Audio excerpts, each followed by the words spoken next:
Good. All right. Okay, so welcome to the first Lunch and Learn session that I'm hosting on behalf of Digital Happiness for 2026. The idea of these came about with just making marketing knowledge more accessible to people, because we don't know what we don't know, and also sometimes getting around to all these different aspects in our business while we are running the business and doing what it is that we do for clients can be a bit of a challenge. And in this day and age, especially with the advancements that AI have brought us in the last 12 months, especially in the last 6 months, digital marketing in particular is going to keep changing and developing at quite a rapid rate. So what I want these sessions to be is a space where I'm providing information and helping you understand what can work for your business, hopefully in the long run, but some of these might be in the shorter run as well, as some of these changes come in quite fast and hard, but also for a space where if you've got any questions or something that you're struggling with, that you've got an opportunity to ask.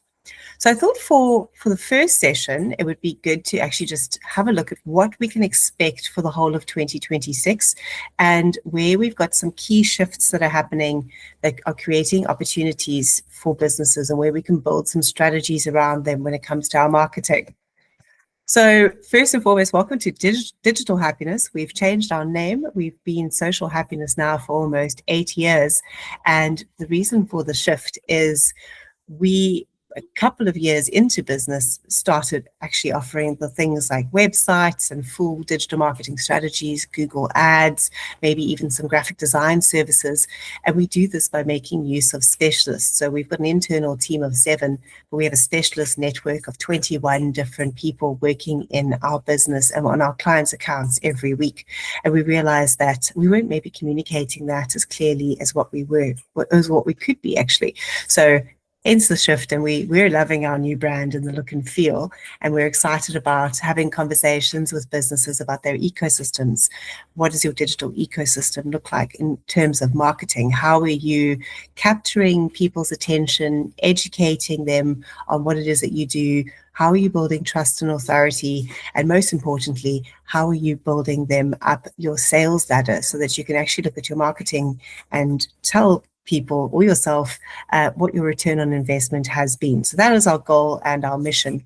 We have a wider mission of looking to change the South African and then the global economies after that.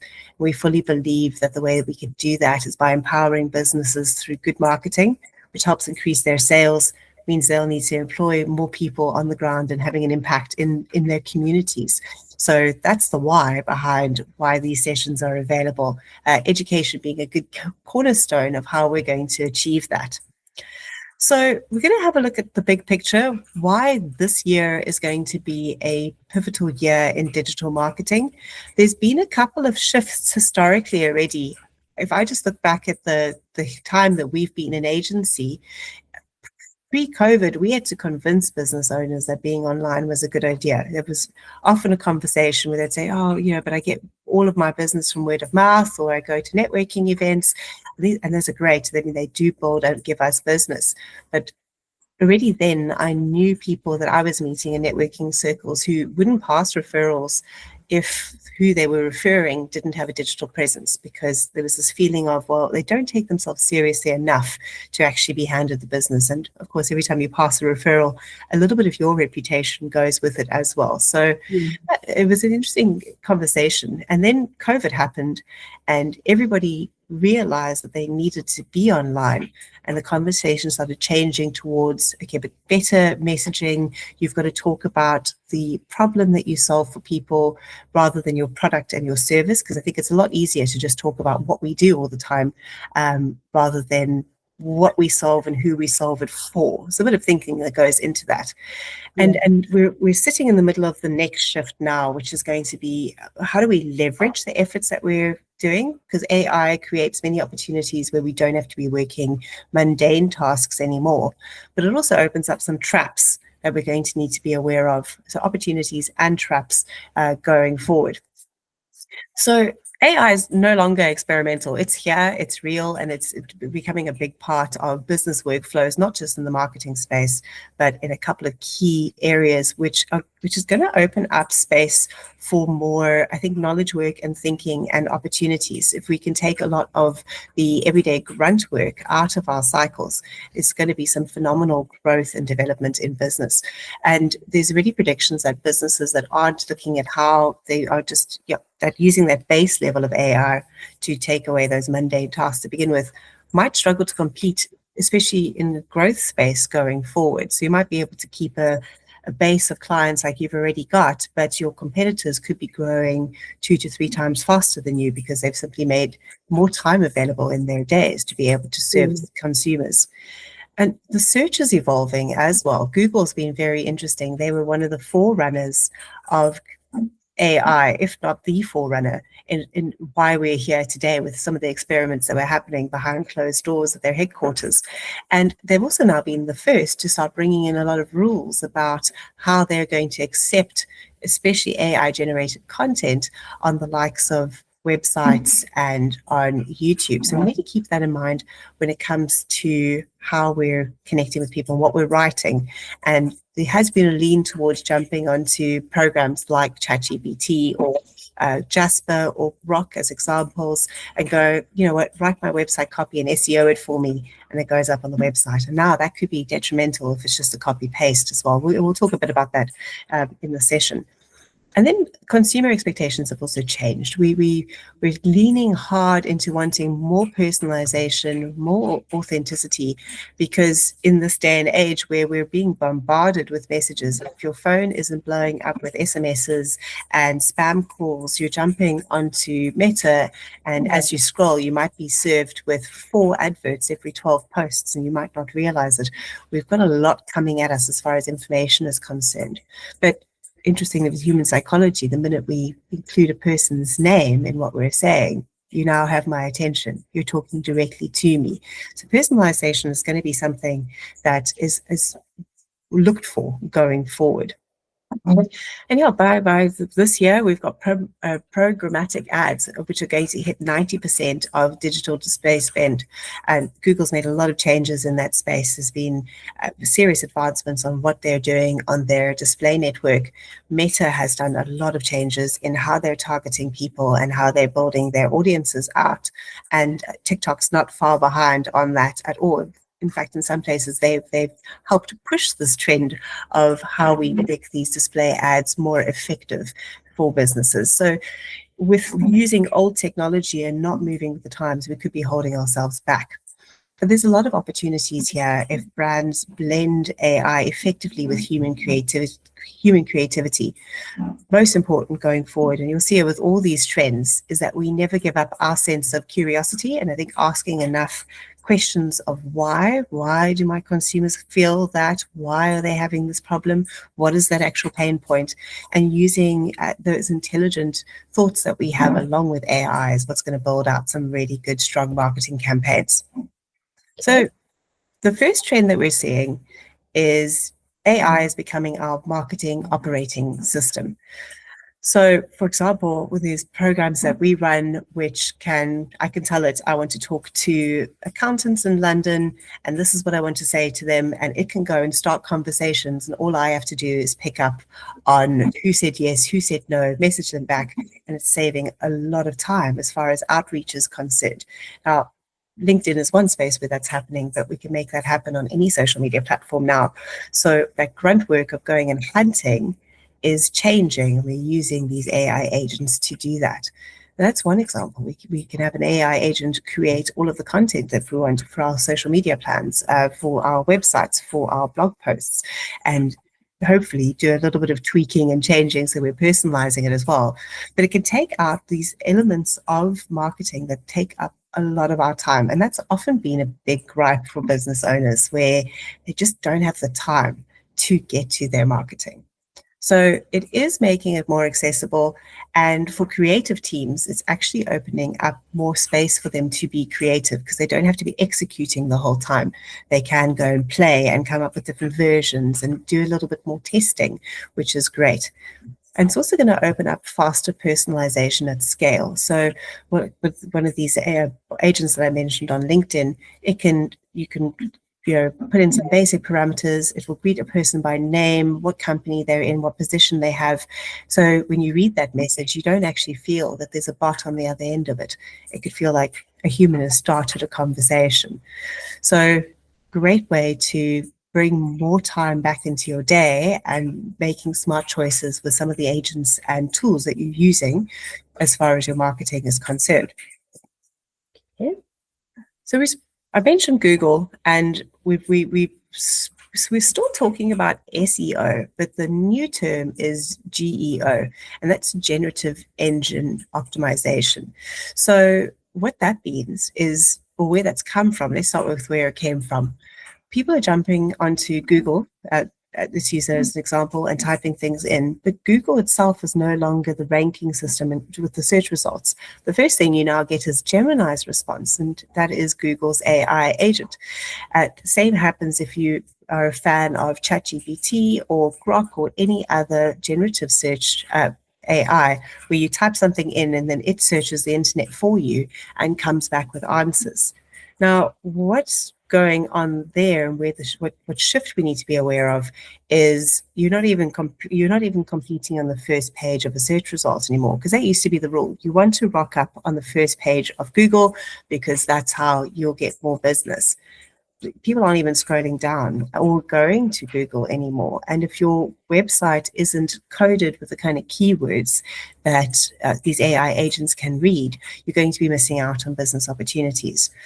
And the good news with this is what the AI engines are using are good SEO practices. So a lot of that hasn't changed, except for a couple of things. We need to be writing longer pieces of text. So up until the end of 2024, we were looking for about 250 words per page on a website for it to count for good SEO.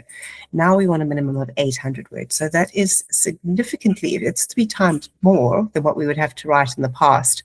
And where Google is looking to, I'm going to use the word penalize because that's exactly what it is, when we're using chat options like ChatGPT to create that content, is the content that these engines create tends to be very general with a couple of prompts. You can, if you're spending time prompting and learning how to do that better, you could actually end up writing some pretty good and deep content, which is what Google's calling it, which is personalized, authentic, and all of that. How we get that well written is actually with a human's involvement. So even if you use something like ChatGPT and then go and humanize it, that's a great way to do it. And that's what a lot of SEO companies are now doing, is they're looking at how can they marry this usage of AI, because it does speed up the process, but still humanize it, make sure all the right keywords in the right places, so that these new generative agents are able to find us and put you in front of your ideal target market. Because if you've got a business and it's location-based, as an example, like let's say accountancy firm in Johannesburg, you would want somebody to then go, right, I'm looking for your top 4 accountants in the area. I'd like a quote from each of them, as we would do. And then it could go, right, I think these are your top 4. Your name should be mentioned in that. So that should be a goal for businesses, to make sure that they're getting their GEO sorted going forward. It's only going to become more and more and more important. Video has been king for the last couple of years, and it's not going anywhere. In fact, it's actually just becoming more and more commonplace. Humans we're becoming lazier. Like, we're not loving reading at all. And it's really interesting sometimes, because we sit with a lot of community management and reading some of the responses that come into DMs, how little people actually do read already. It's phenomenal. It really is. So because of that, we need to be doing video. We need to be talking to people. They need to be hearing our voices and seeing our faces. And I know that for a lot of business owners, that's a horrible space. We don't want our face on a camera. We're going to have to find a way around it and getting comfortable with it to help grow our businesses. And the shorter that video is, the better, because our attention spans are really starting to mimic goldfish. And if we don't get a point across in the first 10 seconds, we can lose people. So starting off your video as well with something that's interesting to grab attention, and then going into the explanation and maybe even a call to action, is a great way to consider building your videos. So definitely your video ads in particular. But let's use Meta as an example there, because I think that they've got some interesting things happening on the platform. But if you've ever done any advertising on Meta and you pop onto the back, you'll see that you've got a nice big wheel called your opportunity score, and you get a point out of 100 as to how well you're doing. Now, the accounts that aren't using any video, you'll have noticed maybe, or maybe you haven't, but your credibility in that opportunity score has dropped significantly over the last 3 months. And accounts that have never used video, we've got one that we're working on at the moment, are sitting at 0, which means that you're not even getting in front of as many people as you could, because your competitors might be doing out better ads and they're using video. And Meta's going to take those videos that are being put out there and they're rather going to promote those ones. So we have to be aware of that opportunity score, as they're calling it, and the impact that video ads have on it in particular. So we're expecting 40% of all ads to be video ads by 2026, which it's not at the moment. And it's going to be a good change, I think, especially where this opportunity for immersive storytelling comes in. It gives you a chance to personally connect with somebody. And I think it's that move further away from even looking like a newspaper advert. It's almost like your still ads are now going to become what we were expecting from print all those years ago. I mean, print still exists, even though we might be using it far less than what we used to. And then social is becoming a search engine by itself. Gen Z, who is in the workspace already, will rather jump onto TikTok or Instagram to search for something before they even turn to Google. So as nice as ChatGPT and everything is, they might not even be getting there. And the reason for that is they want to know what their peers have to say about what they would like to purchase and spend time on. So this is the big thing we need to keep in mind.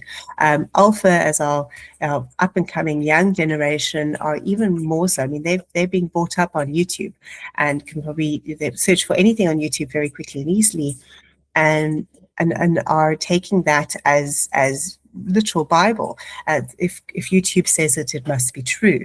So when we're looking at content that we're creating, how are we educating people on social media? And yes, I'm talking about the younger generations, but we're also seeing this with some, especially with your early adapters in your older generations, or people who are more tech comfortable, are very happy to use social media as a search engine. So there's fun things that are happening in these spaces. As you can see, shoppable videos is on here as a suggestion. Meta came out with a whole load of changes that are going to be coming in this year as well, as they're looking at how they can make life more simple for their users and have a better user experience. And I will admit this, I did think that COVID was going to be the death of the influencer. That was my prediction. I was wrong. I have no problem saying that. And especially now, the micro influencer is really on the rise. So these are individuals that have 1,000 to 2,000 followers, so it's really not much, but their audience is engaged and they are looking for ways and information that influencer will be sharing with them. So more collaborations going forward is a great way to build out the business, and finding ones that work for your niche would be important. Now, sometimes they might live on LinkedIn if you're a business to business service. Sometimes they're going to be living on Instagram or TikTok, but going and seeing how first investigating them, seeing how big their audience is and what kind of engagement they get is a great way for you to be thinking about how to build your business going forward. Now, working with influencers is a really interesting space. Some of them do expect payment for the amount of posts that they put out there, but some of them are also really very happy for exchanges of different kinds.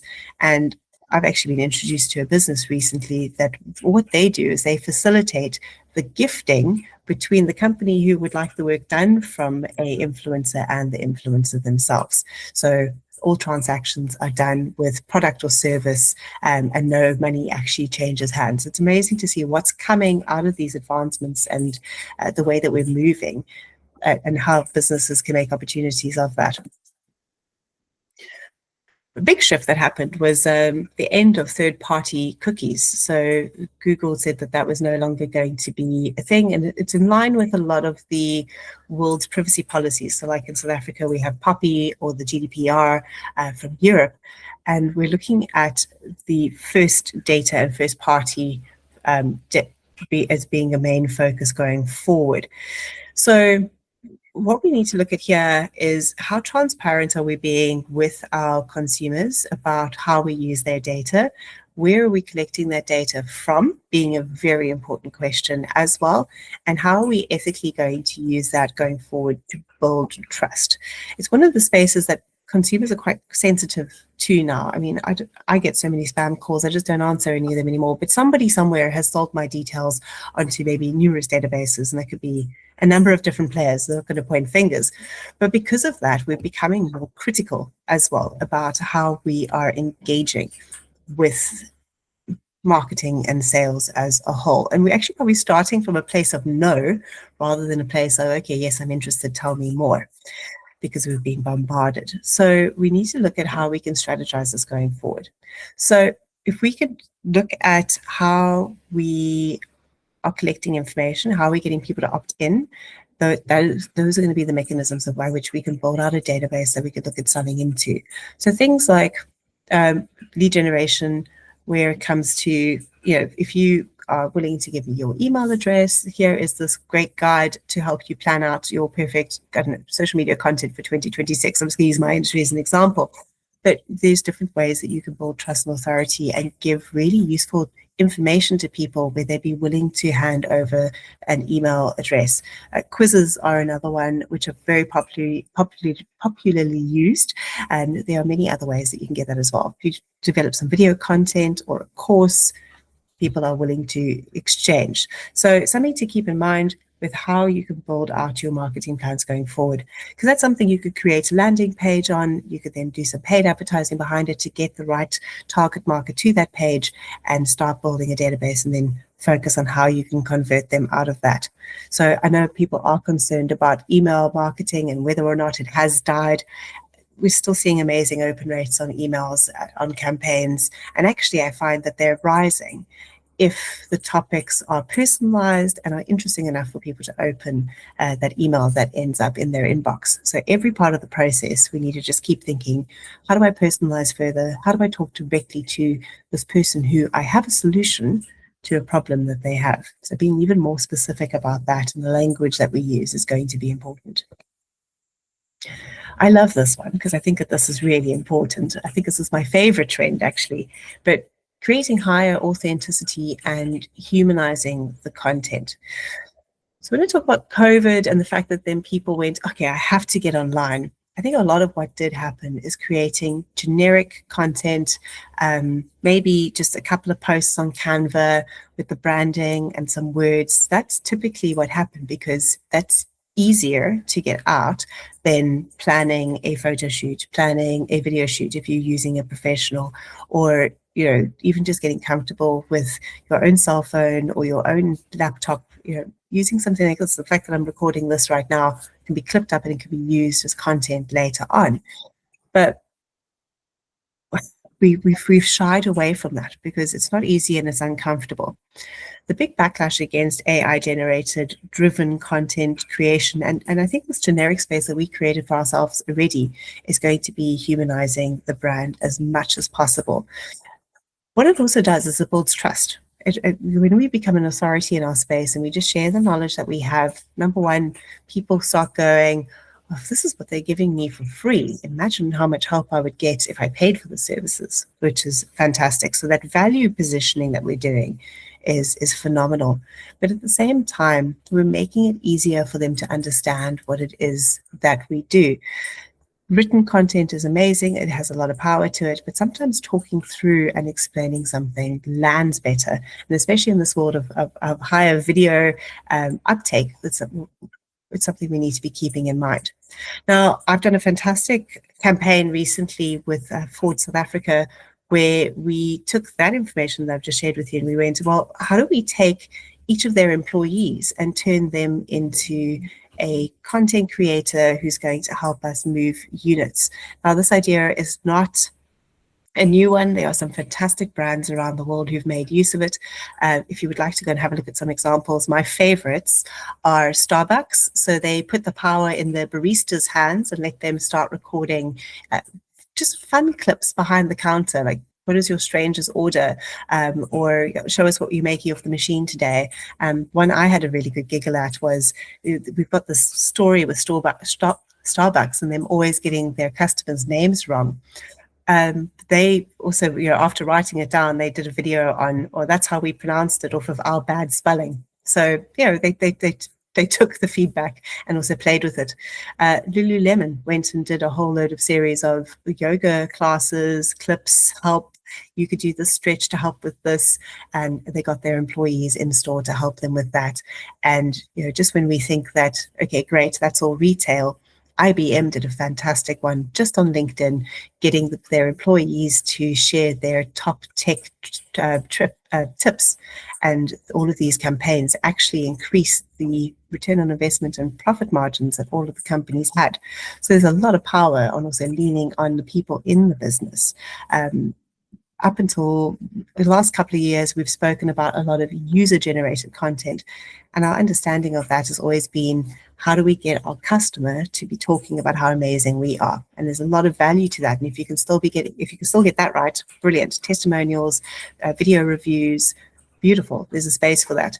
But for some reason, we trust the employees in the business even more as well. I suppose if you're behind closed doors and you could be seeing all the dirty secrets and you're still saying that this company is amazing, I'm going to trust that even more. So there's some fun things that we can play with in that space going forward. I love ecosystems. It's also why I think that SEO is a really strong strategy, because it brings in everything. Typically, when we say SEO, we go, okay, some keywording, but it means that you've got a website that's got a fast response time, that has a great network of keywords in it, yes, but it also means that you've got traffic going to it. So that's something that Google is looking at all the time before it ranks you up the pages. So now that could be Google paid ads, but it's also your social media presence and how are you bringing people back to the website from all the different channels to further educate them and move them into a conversion space. So what I've just described is an ecosystem. It's all got to work together. The language has got to be there, and it's omni-channel. Now, even more important going forward, we can sometimes end up creating these ecosystems which become a little disjointed. Maybe Facebook works off in its own direction and Instagram, or maybe we haven't posted there for 7 months and the website's been running for years and we just keep adding new information onto it. We never actually go and have a look at the whole thing. So great opportunity is now to have a look at all of that and go, right, what needs fixing and how do we shift that and get that ready for this push, which is definitely coming with the AI driving the way. So it's going to help really integrate experiences, and all those little micro communities that you might have sitting everywhere will become consolidated, and you'll have a far more engaged user following if you do get this right. And then the last trend I want to cover today is just measurement evolution and looking at sustainable strategies. One of the highlights and one of the keys as to why digital marketing became attractive over traditional marketing like print and TV was that suddenly we had numbers that actually made sense. If you look at something like radio, getting actual listenership is incredibly difficult. I mean, the South African method of it is, in a community, they drop off diaries and they ask people to go and write down what radio station did you listen to every day, for how long, and then at some point they go and collect those and then collate the information, and that's where they put out what they call their RAMs. So they'll say, oh, KFM has a listenership of 1 million people, which was an accolade of theirs at one point in time. Except for the fact that I've worked in radio, and nobody that I know who's worked in radio has ever met anybody who has ever seen this book. So how measurable that really was is a very good question.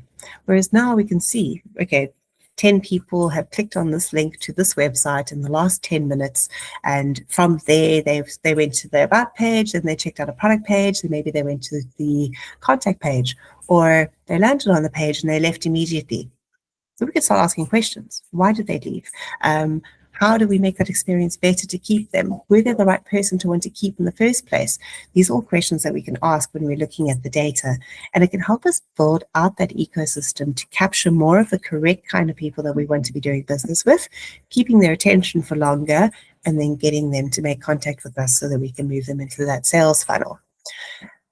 That data has been important, and there are some amazing tools that are coming out which are going to help us make this an even stronger space for us to be able to go and assess and look at what we could be doing differently, what we should be doing more of, and what practices we maybe need to leave behind. So what we're expecting from marketers in particular, there is an advantage with working across a number of different accounts, is that we can pick up trends, and also we can see in certain industries if there's certain spikes and dips and all of that as well. Whereas sometimes working on one business and one brand, not having comparative data does make that a little bit more difficult. But even if you are working with one business and you're looking at what you can do for yourself, historical data is important. So you can see what's changed over time. So, hopefully things like your GA4 and other metrics are in place already, but there's going to be a lot of other tools that are going to come up and be able to help us dissect that data more. And actually, I wouldn't be surprised if there aren't already a couple of good ones on the market, which are making this data a lot easier to read. Sometimes it is death by numbers. There's a lot going on, not sure where to look. And definitely, if I was developing something, I'd be looking at a tool to make this section a lot easier. So it really is about the AI human balance, and we need to make sure that we're going to stand out from the noise, because it has become noisy online. This has been a problem for the last 5 years. And we can do that by really using AI for efficiency, so helping us to scale and automate, but our humans are there for creativity. So us as business owners, we are each a professional and a topic specialist really on what it is that we do and sell. And we tap into that and go, right, how do we start telling these stories to really connect with people? And then we need to focus on countering that AI overload.